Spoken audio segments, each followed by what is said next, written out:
எங்களுடைய வேதாகம கல்லூரியிலே அந்த ஒவ்வொரு ஜன்னலிலேயும் ஒரு வாசகத்தை எழுதி என்னுடையவர்கள் தொங்க போட்டிருக்கிறார்கள்.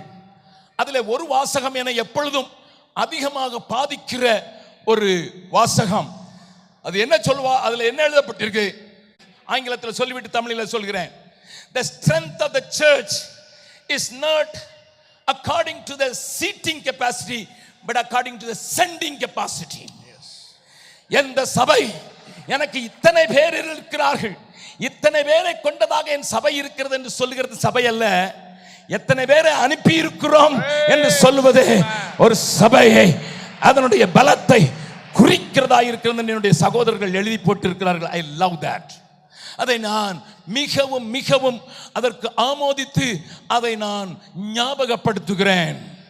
என்னை கேட்கிற அருமையானவர்களே, பல சபைகளில் இருந்து இங்கே வந்திருக்கலாம்.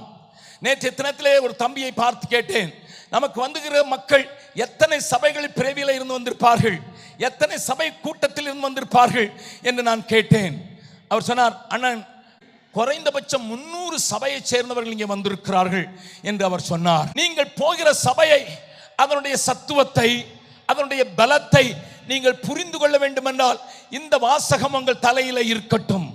என்ன, என்னுடைய சபையில எத்தனை சேர் போட்டு அது நிறைகிறது, நான் எவ்வளவு பெரிய சபையை நடத்துகிறேன் என்று சொல்லுகிறதை காட்டிலும் எத்தனை பேரை இந்த சபை எழுப்பி வெளியே ஆண்டவருக்காக எழுந்து நிற்பதற்கு அனுப்பி தாங்கி ஏந்தி வருகிறது என்பதை நீங்கள் கணக்கெடுத்து பார்த்தால் நீங்கள் உங்களுடைய சபையினுடைய பலத்தை அறிந்து கொள்ளலாம்.